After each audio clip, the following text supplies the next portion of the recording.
Welcome, my 368 subscribers, everyone who is here to witness the culmination of an 18-year storyline that started back in SummerSlam 2005. Everyone who hates all of these commercials and all of this downtime in between the matches. I mean, the commercials aren't even fun or like any good compared to the ones in the Super Bowl. And everyone who is not part of that weird group of fans who just hated Sami Zayn and Kevin Owens just because they came from the Indies or from NXT or because apparently they couldn't tell a story because they're not like Stone Cold or because One Punch can't tell a story. Get the F out of here. And if you're not those people, welcome to my review of WrestleMania 39 Night 1. Let's begin. So about that last intro, like legit, there were a lot of these cringy, trash, human pieces of garbage with YouTube accounts. Smarkbusters, that one guy named Dom something, Everything is Ruined, and many others that I can't remember. The people who hated on Smarks even if they themselves were the Smarks. Like, I haven't heard that term ever since that time.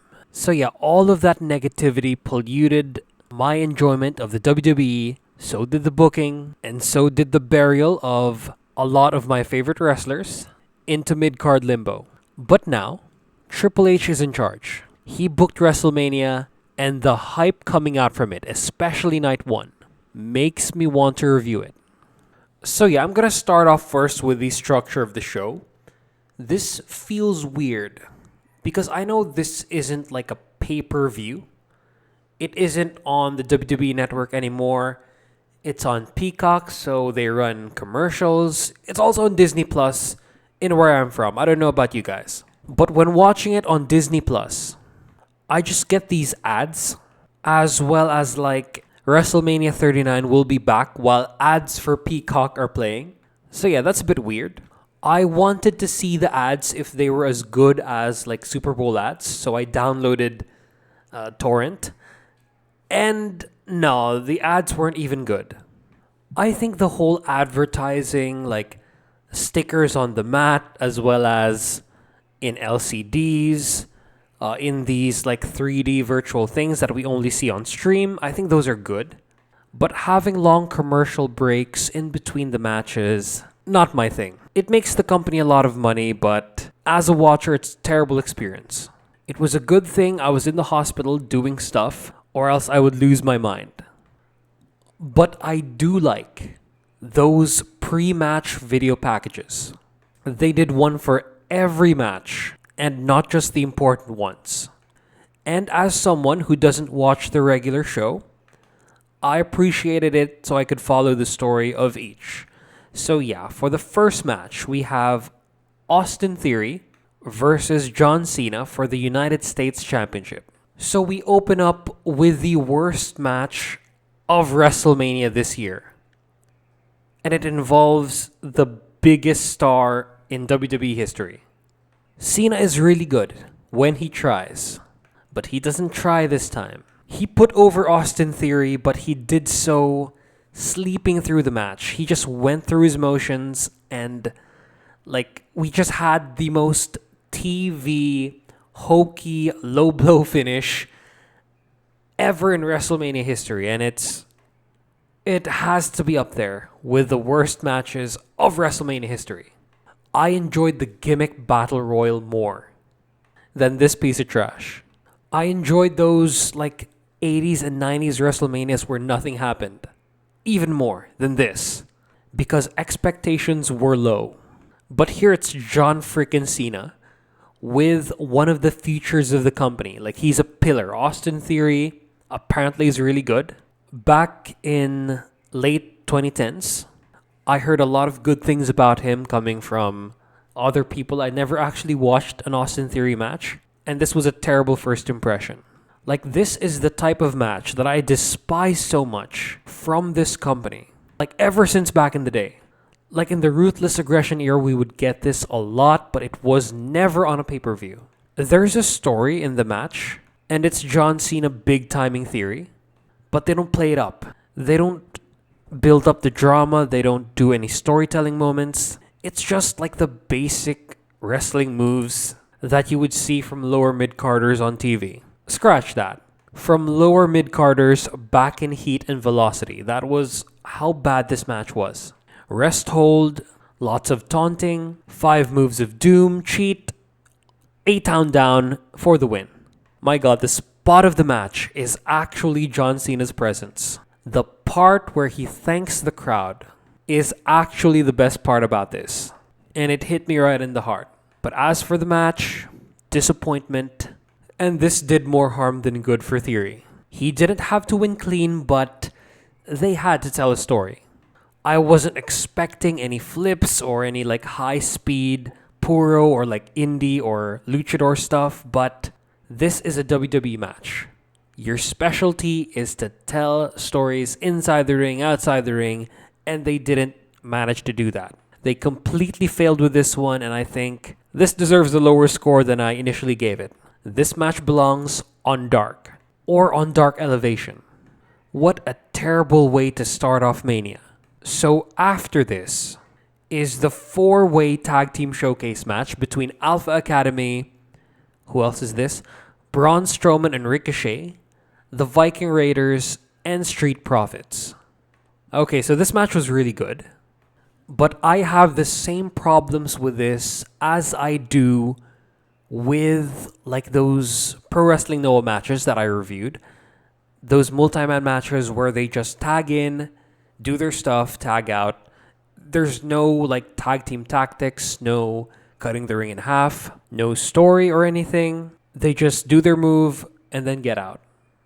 For me, for this match, the tag team rules like don't matter at all since it's a 4-way. And there's no DQ, so why not make it Tornado right away? You know, actually, they should have made this match Tornado from the start. And before I start talking about the actual match, I would just like to say that this is the sort of match that, if it happened in AEW, this would be criticized by everyone. Oh, it's just a spot fest. Oh, there's no story. Oh, they did this many super kicks. But man, AEW does these matches, and there's more story there than here.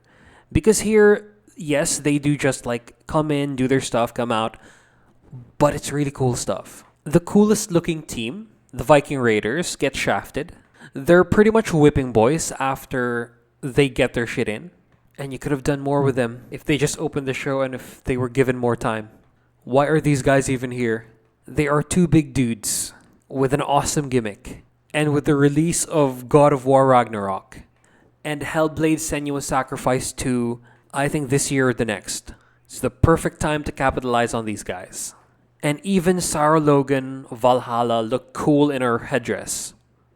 Just don't take the costume off and then you won't be accused of gimmick infringement, even if I don't think it's that close.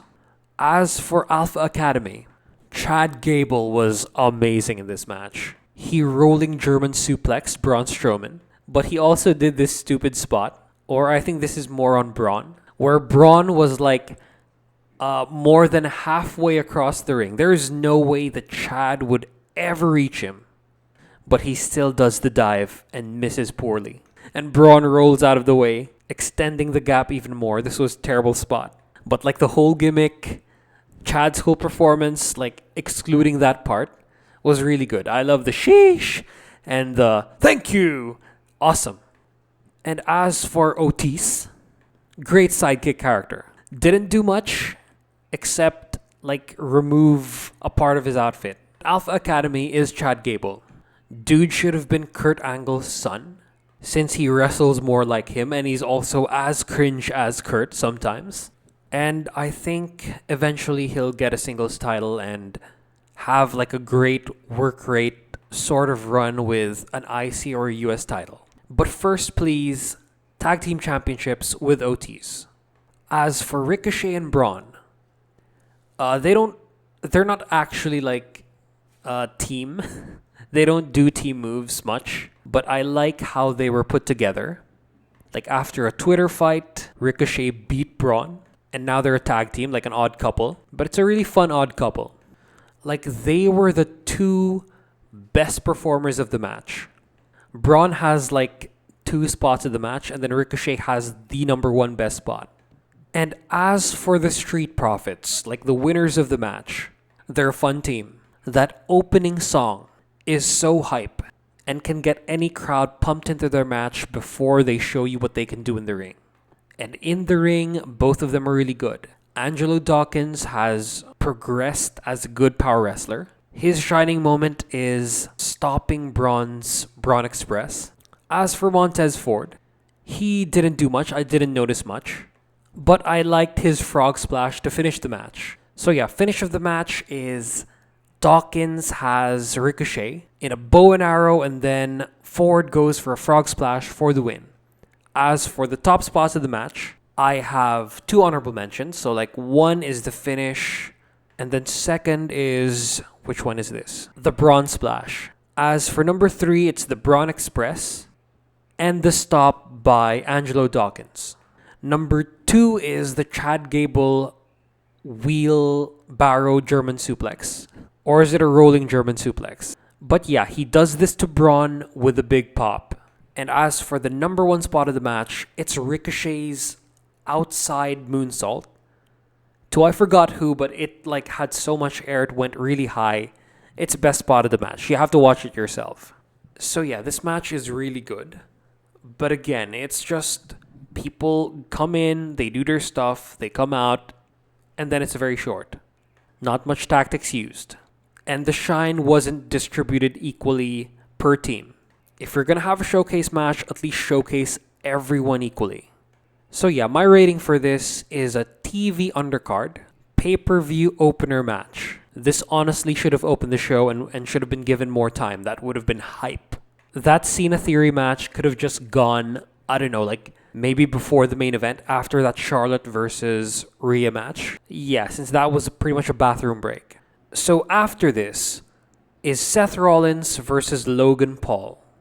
So we already know how good Seth Rollins is. I'm going to talk about Logan Paul since I haven't before. So I thought he had a pretty good match against Roman Reigns, but I think this match is better. I think Logan is getting better every time he gets in the ring. And the man is just a natural. First off, his character. Like morally, I don't like the guy. He has no respect for culture. He's arrogant as hell. And he's a scam artist who arguably should be in jail. Yeah, Logan Paul isn't the best human being, but man is he a good pro wrestler. Like if this guy focuses on wrestling like 100%, he would be a main eventer. If he manages to become a ring general, when he doesn't have to have someone extremely capable as an opponent, he could be a major star and maybe a world champion. And also his built-in character as this piece of shit, as this whiny guy, works so much. He plays it up really well, and then in his selling, he sells like he's whining. And it's so good. I think he did a better Dominic than Dominic. And as for his wrestling, apparently they practiced spots and then just like filled in the gaps. He hits those dramatic cues in his wrestling as well as his selling. He can just like bounce off something. His jumps have so much air, but it's not like Will Ospreay or like Commander or Vikingo level. It's more like Kofi Kingston.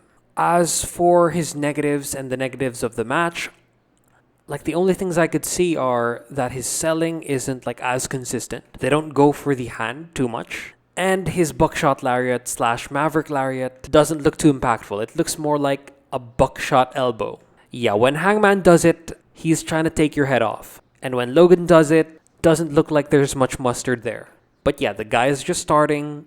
If he focuses on this, he'll get to that point eventually. So him and Seth wrestle this usual structure match where it's an even start, Logan dominates the middle, and then at the end, it's like a close match that Seth ends up winning in the end. Match was more of a show stealer than a storyteller, but that's okay. I was looking for negatives in this match, but there aren't really like that much serious negatives. The match could have been more epic. It could have had more emotional story moments or spots, but there's like literally nothing wrong with the match. So I'm going to give this my second highest rating that's within my scale, but a match could totally break it. But this one gets pay-per-view semi-main event. As for top spots, number 2 is the Russian leg sweep to octopus stretch, and then number 1 is the KSI spot. Because in this spot, they time it so well. Like, Logan Paul knows how to do this one without making it look awkward. Like, Athena and Yuka Sakazaki made it look a bit hokey since Yuka looked at Athena and then waited, didn't even try to escape. But here, Logan sort of protected himself and his opponent because before he does the dive, he looks up, he just misses Seth Rollins pulling KSI into the table, and then he jumps right away, and then it's like, it excuses that split second where Logan could have stopped himself. It's a passion-driven dive that goes absolutely wrong, and this is spot of the night so far, but I think it'll be hard to beat this one. So yeah, really good match. Seth Rollins should be a main eventer. And as for Logan Paul, if he was a better human, I would be a fan. But I do respect him as a wrestler, so yeah. So after that is Dominic versus Rey Mysterio. So the intro video here really got me hyped. Since this has been building for 18 years, I don't think it's intentional. Dom just happened to get into wrestling. But he's here now. We're actually going to have the conclusion of this story. That got a lot of us, like a lot of friends I know, remember this one specifically from back then. Just because of how crazy it is, and because of the memes, but mostly because of nostalgia. This had an epic fail moment though when they showed Auschwitz, like the concentration camp, during that intro video when Dom apparently was brought to jail and then he was brought to the arena, they flashed Auschwitz. What are you even doing? But yeah, this was not on purpose, it's an accident, obviously. So this match is a storyteller that has a lot of these moments where it's like those parts of video games where when you go to this area, you press a button, then something happens, like a cutscene plays out, there's a scripted moment, yeah. This match was built on that. Context-sensitive interaction moments. I think that's what it's called in Conker's Bad Fur Day. But you have a lot of this, and it all works. Like, in the first half of the match, before the Judgment Day show up, and before all the cheating happens, this was really good. This is what the WWE excels in, and it got me hooked. Like, the match itself was very unspectacular. Like, it was alright. It was average as hell.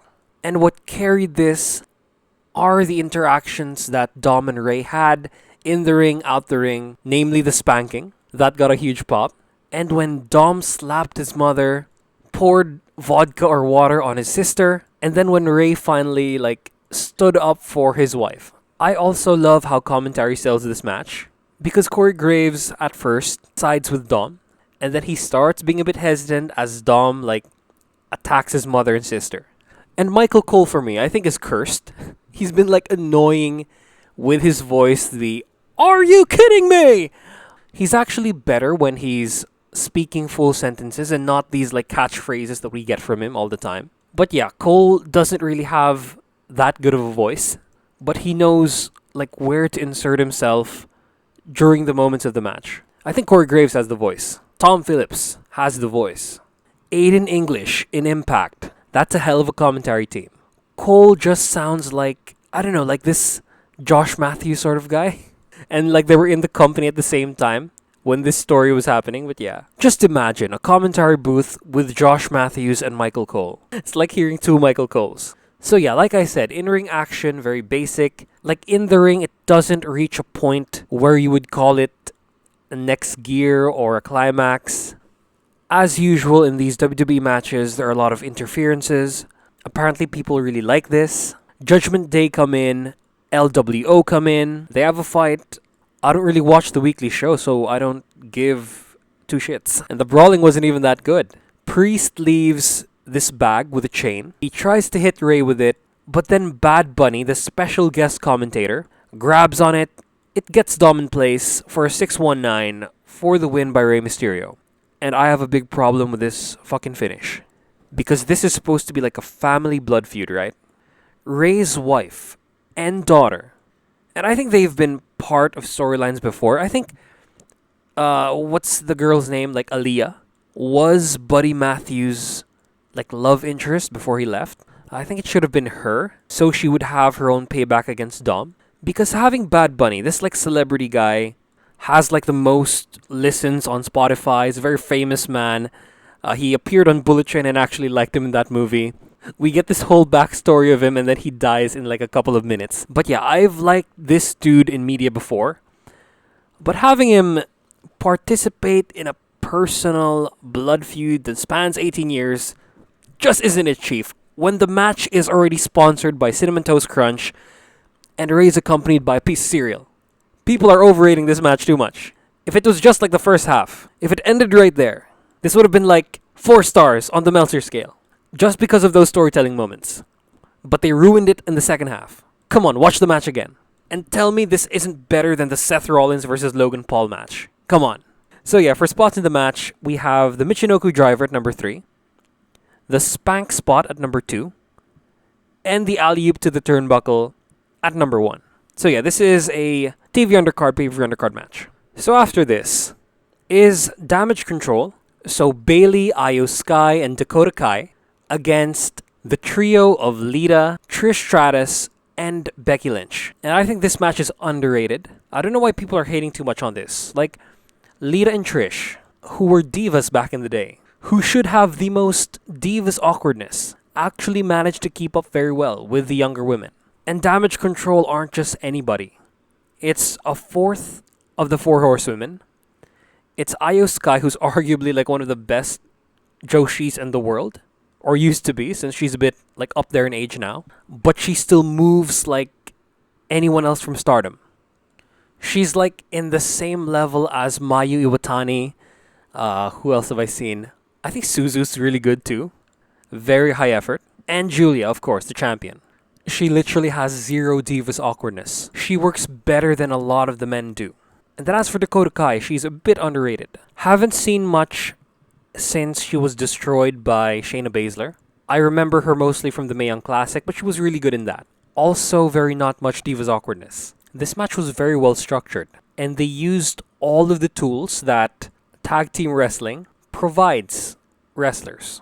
They cut the ring in half, they do keep away spots, and later on in the match, when it breaks down, they go for the high spots. And it took a while for this match to break down. There are some tag moves, but it's just some basic stuff. I don't like Lita's lack of urgency though when Trish was pulled off, and she just watched her face back in the ring like nothing happened. Dakota Kai had like a botch that she managed to hide well. She lands awkwardly on the apron. It's like she loses her footing, but they make it look like it was on purpose, so yeah. Becky Lynch was the whipping girl, but she got the pin in the end. Lita, on the other hand, she was the most like immobile among all of the faces, but she did the turnbuckle spots really well. It's sort of a more complicated thing that like Ruby Soho does in AEW. The one where she rams someone's head on the turnbuckle with her legs. And then as for Trish, she looked really good. She could still go even today, and I think with today's opponents that she can have, man, can she do well. She attempted a stratosphere from the outside while one of the Damage Control girls, I think it was Kai, was on the top turnbuckle. So yeah, that was really cool. They almost botched it, but I think ankles. She just got her ankles on Dakota's head, and then yeah, it looked really good for like what they were trying to do. I don't think I've seen any other women or even the men do this in any other company. The climax is when Bayley and Becky are in the ring and they have this cringy showdown where they say, "Come on!" They gimmick infringement Shinsuke Nakamura. "Come on, Becky! Come on, Bayley!" It wasn't that good, but Trish did hit a stratisfaction on Dakota Kai, so I guess that was cool. So yeah, for top 3 spots in the match. Number 3 is the finish. We have simple Trish hitting her finisher on someone who can break the pin, manhandle slam on Bayley, which is a good finisher, and then Becky wins for the team. The legends don't get the pinfall, it's the actual person who would be staying there for a longer time. The number 2 spot is the Stratosphere. It's a bit awkward, but they get it done. And then for number 1, it's Io Shirai's moonsault. to the outside. Io Shirai is like the second best woman in that division, next to Asuka. And I guess maybe Rhea after this, but yeah. This match was really good. It's TV main event, pay-per-view undercard. Yeah, oh my god, I rated this higher than Mysterio versus Dom. Holy shit, people are gonna hate me. I don't care about the stories you tell in the first half. If you ruin it by the end, it's a bad story. Oh my god, I hate Bad Bunny so much for doing that. That was so bad. That was such a bad Triple H booking decision. So after this is Charlotte Flair versus Mami for one of the women's titles. Now this is a fucking women's match that only the WWE can do because they have the talent to do so. Like, Joshi Wrestling's really good, but there's no one who is the size of Charlotte and of Mami. They're the only ones capable in any women's division, except maybe Jamie Hayter, of like this power match sort of Japanese style. Because that's what they have here. It's not the typical WWE match that we saw to open the show. It's not the overly dramatic storytelling that we got with Dom versus Ray. I'm gonna get to the main event later, so no spoilers on my thoughts of that. But yeah, this was just a great match. This felt like a female version of Gunther versus Sheamus. This felt like it could be a Pro Wrestling Noah or New Japan match. This was King's Road, down to the head landing spots. So yeah, they start very slow, it's very hard hitting, they take their damn time. There is struggle when performing the moves, and these aren't just like basic stuff like with Sheamus and Gunther, where it's basically just all striking. There's variation here. And then you hear this slow buildup of noise from the crowd. It starts far away, and then as we head to the bomb phase, crowd are hooked into the match. All of the moves from this point on are dramatically well spaced out, and the selling is just awesome. They don't go for like the limb working. Charlotte started limb working Mami, but they don't go through with it. There's no Kaito Kiyomiya like selling or like a Hangman Page like sell of a limb. That doesn't become a factor in the match. I was pretty surprised since Charlotte's finisher is the figure eight. But I love how they sell near falls. They make the most shocked faces that I've ever seen. So yeah, for the bomb phase, for spots of the match. Runner-up is from earlier on. It's the Riptide that's countered into a DDT by Charlotte. Another runner-up is when Charlotte goes for the spear, she scares off the ref. This distracts her, and then Mami headbutts her. Riptide near fall. So for top 3 spots of the match, outside moonsault at number 3. Charlotte is the best out of the 4 horsewomen, and this is exactly why. She can go in the ring in a ground-based match, submission-based match, but also can fly like this. Spot number 2. It's the spot that they replayed and replayed and replayed. And it's the face-first German suplex. And I don't think this was on purpose. This could have knocked Charlotte out. She had the worst fucking landing. There is no protection there. She landed on her face. But they played it up and it was so good. And then for the number 1 spot of the match, it's the finish. The finish, man. It's like this face pull to the post because they're like both on the top turnbuckle. And this knocks Charlotte out. She's like dead. And so Mami goes for the Riptide Avalanche for the win. What a match. This is as good, and depending on what day it is, can be better than Eddie versus Claudio. What a freaking match. Pay-per-view main event only. Oh yeah, I forgot to mention negatives. The only negative that I saw is a bad weight spot by Mami. It took Charlotte too long to set it up. She should have been caught at that point. Mami was ready. And then second bad thing is like this German suplex avalanche attempted by Mami. It's sort of like the one with Julia and Suzu in Supreme Fight, but they did it like on a higher turnbuckle. Here they do it on the second, but the landing was just terrible, garbage. Charlotte did a flip, and this didn't even look like a German suplex at all. Frickin' Suzu and Julia actually made it look like a German suplex from there. But yeah, right result, Mami's champion. So after this, we have like a small intermission match between The Miz and Pat McAfee that Snoop Dogg makes, and it's not bad. Miz trash talks George Kittle on the sideline, clotheslines the shit out of him, throws him in the ring, and then Pat McAfee punts his head off. I like this finisher. I'm a fan of Pat McAfee, the reporter. but I didn't watch him in the WWE. But I guess he was good here. This was alright. So it's time for the main event. And I'm gonna have to start with this first because I didn't watch the Bloodline feud in full, but I did catch clips of it. Specifically that one where Sammy made everyone corpse by saying Usi. But I do know what's happening. I watched videos, okay? But I'm mostly here because two of my favorite wrestlers from before I stopped watching, who everyone said were not good enough, were too fat, too uncharismatic and silly, were too indie. Like when I stopped watching, the discourse around these two was so bad. I mean, like before AEW was formed, there was a big hate for everything indie.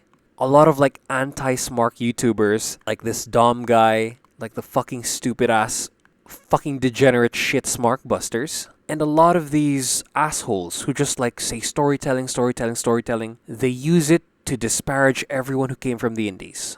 They never believed in these guys. They saw them as lower card talent and see where they are now. They fucking main evented WrestleMania. Two guys from PWG, from the indies that you also hated, main evented WrestleMania and had maybe a second best match out of the two shows. So yeah, Steenerico versus the Usos. So I don't think this match is better than Mami versus Charlotte or Claudio versus Eddie. But it's like third best match of the weekend. But for me, it's on the level of like an Ibushi and Omega versus the Bucks. And literally, like the Bucks. Because the amount of super kicks the Usos hit are like in the double digits. And the only reason why they're not being criticized is because they're in the WWE. But for me, I don't care how many super kicks you hit. The explanation I have for that is that because like in sports, as time goes by, better competition come in and players from the past, like what they needed to be great. Like the standard rises. That's why LeBron's the GOAT. Just kidding. MJ's still the GOAT. He would have thrived in the same circumstances, but it's undeniable that LeBron has harder opponents. But yeah, Michael's still the GOAT. And as for this match, this was action-packed from start to finish. I actually didn't feel the runtime for this. We had like a couple of lockups, but that was it. And then we head straight to this desperation tag spot where Usos cut the ring in half. They play keep away after beating the shit out of Sammy. And like it's very early on into the match, but it's justified because of how much punishment they put Sammy through to start, like in a small amount of time. I felt the desperation in attempting the tag. It's well sold. Sammy plays a good whipping boy. And then when he tags Kevin Owens in, the match starts.